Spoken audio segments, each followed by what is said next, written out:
Magandang araw sa inyong lahat. Ngayong araw, nais kong ibahagi sa inyo ang isang kwento tungkol sa kalagahan ng pagiging positibo sa buhay. Sa mundong puno ng problema at hamon, madalas tayong napapagod, nalulungkot at nawawala ng pag-asa. Subalit sa kabila ng lahat ng ito, mayroon pa rin tayong magagawa upang harapin ang bawat araw ng puno ng saya at sigla.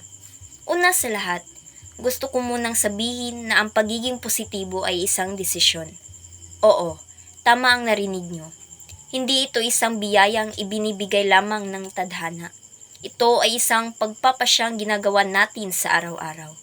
Sa bawat umaga na tayo ay nagigising, mayroon tayong kapangyarihan na piliin ang magiging pananaw natin sa buhay. Isipin nyo ito. Kung ikaw ay magigising sa umaga at magpapasya na maging masaya, anong maaari mong maranasan? Siguradong darating ang araw ng puno ng mga ngiti at positibong enerhiya.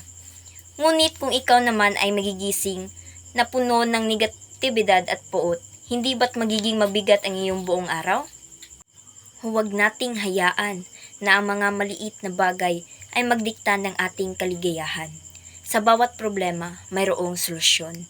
Sa bawat hamon, mayroong pagkakataon para tayo ay magpatibay at magpakamatapang. Ang buhay ay isang magandang biyaya at tayo ay may kapangyarihang gawin itong mas masaya at makulay.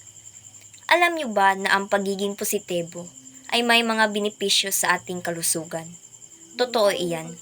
Ayon sa mga pag-aaral, ang mga taong may positibong pananaw sa buhay ay mas malamang na magkaroon ng mas mababang stress levels, mas malakas ang immune system, at mas mahaba ang kanilang mga buhay. Kaya naman, tara na't maging positibo para sa ating kalusugan.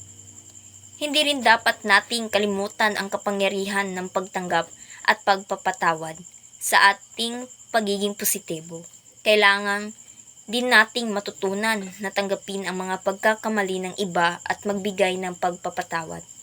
Sa pamamagitan nito, tayo ay magiging mas malaya at mas mapayapa sa ating puso. Sa huli, gusto ko lamang ipaalala sa inyo na ang buhay ay isang biyayang dapat nating pahalagahan at pasalamatan. Sa bawat araw na tayo ay binibigyan ng pagkakataon na mabuhay, tayo ay mayroong kapangyarihang magpaligaya sa ating sarili at sa iba. Kaya sa mga kaibigan ko dyan, simulan na natin ang araw na ito ng may ngiti sa ating mga labi, positibong pananaw sa ating mga puso, at puno ng pagmamahal sa ating mga isipan. Maraming salamat sa inyong pakikinig at magandang araw sa inyong lahat.